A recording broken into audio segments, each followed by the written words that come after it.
Le constat aujourd'hui est vraiment assez épouvantable, dramatique.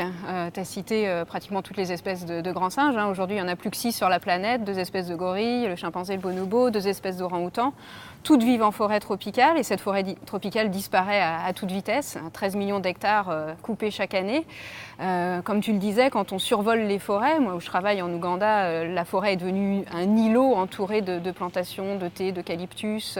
Ailleurs, c'est le palmier à huile qui mange cette forêt. Les menaces principales sont le braconnage et la fragmentation de l'habitat, la déforestation. Donc il y a des choses qu'on peut faire localement, mais est-ce que de façon internationale ou même au niveau national, il y a des solutions qui sont envisagées et est-ce que, à ton avis, on a un espoir de voir reculer cette menace? Bah, évidemment, il faut garder l'espoir. D'ailleurs, il sera le dernier à mourir, l'espoir. Parce que sinon, c'est désespérant. Mais la situation est pour le moins tendue, parce qu'effectivement, ça ne sert à rien de les protéger en enclos. Ce qui était important, c'est que la vie sauvage puisse garder, encore une fois, ses droits. Alors, curieusement, peut-être que la crise climatique va être l'argument convaincant, non seulement pour protéger les derniers reliquats de forêt, mais je l'espère pour reconstituer la forêt.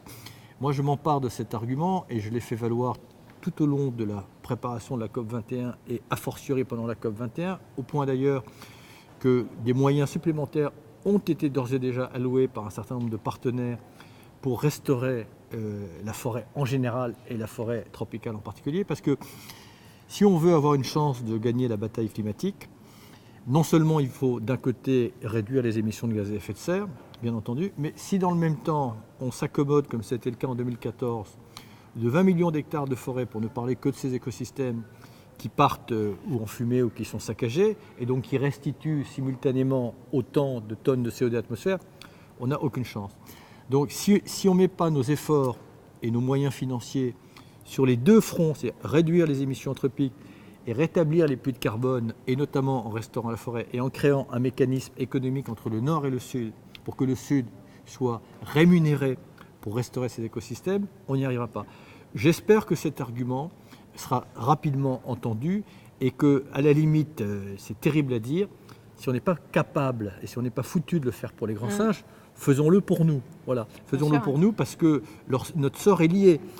Si d'avenir, les grands singes, et malheureusement fait partie des hypothèses que l'on peut envisager, mais à terme, l'hypothèse folle de la disparition de l'humanité est tout aussi envisageable.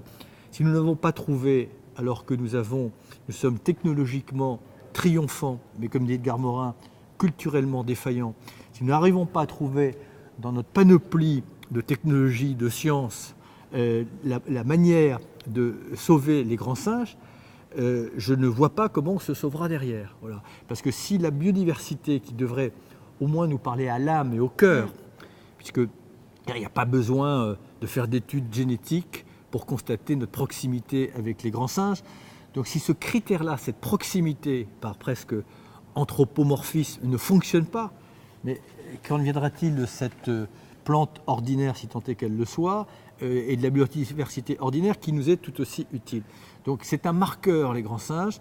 Si nous ne réagissons pas parce que voilà, tu as croisé plusieurs fois les regards des grands singes, c'est un miroir.